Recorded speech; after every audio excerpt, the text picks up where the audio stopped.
नमस्ते, मैं चंद्रिका बाई बर्वे बोल रही हूँ। बेटी बचाओ बेटी पढ़ाओ के अंतर्गत मैंने छोटी सी लेख लिखे हैं जो 10 भागों में बटे हैं।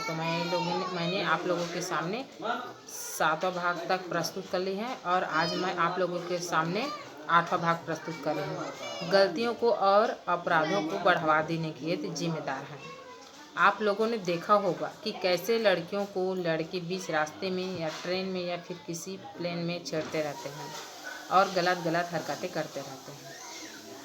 फिर भी कोई इंसान लोग उन वाले लड़कों को कोई एक शब्द नहीं करते हैं।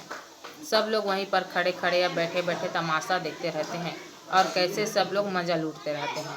लेकिन कोई इंसान ऐसा नहीं होता कि जाकर उन लड़कियों को बचा सके। अगर कुछ समय के लिए किसी इंसान के दिल में हिम्मत या दया जाग जाते हैं और वो इंसान उन लड़कों को ऐसा करने से मना करना चाहता है, तो कई इंसान लोग उस दया करने वाले इंसान को ही मना करते हैं और कहते हैं कि अरे क्यों बिना मतलब के ही मार खाना चाहते हो या इस झंझट में पड़ना चाहते हो। अरे ये लड़के लोग जो इन लड़कियों के साथ करना चाहते हैं तो करने दो, हमें इससे क्या। ये लड़कियां थोड़ी ही हमारी रिश्तेदार हैं या कि हमारी माँ या बहन है। अरे तुम चुप बैठो और मज़े लूटो। हम लोगों को ऐसे किसी के लफड़े में नहीं पड़ना चाहिए। ऐसे ही सोचकर हम लोग किसी भी लड़की या महिला की मदद नहीं करते हैं कि ये तो किसी और की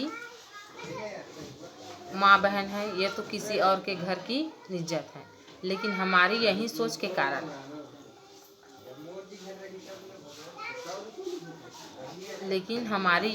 के कारण हमारे देश में सबसे ज़्यादा अपराध बढ़ रहे हैं।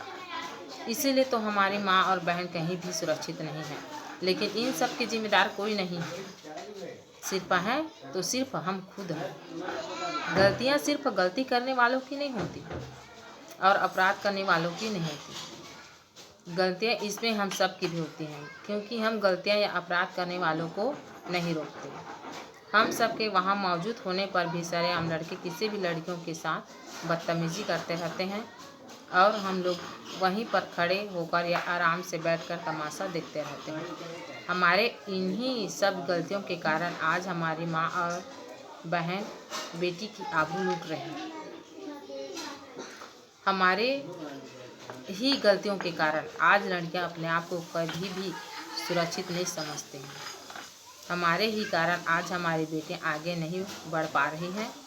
हमारे ही कारण आज हमारे देश में सबसे ज़्यादा अपराध हो रहे हैं। अगर ऐसे ही हमारे देश में चलते रहेंगे तो लड़कियां बहुत कम हो जाएंगी या फिर लड़कियों के नामो निशान ही मिट जाएंगे, ख़त्म हो जाएंगे। तो क्या ये संसार बिना लड़कियों के आगे चल पाएगा?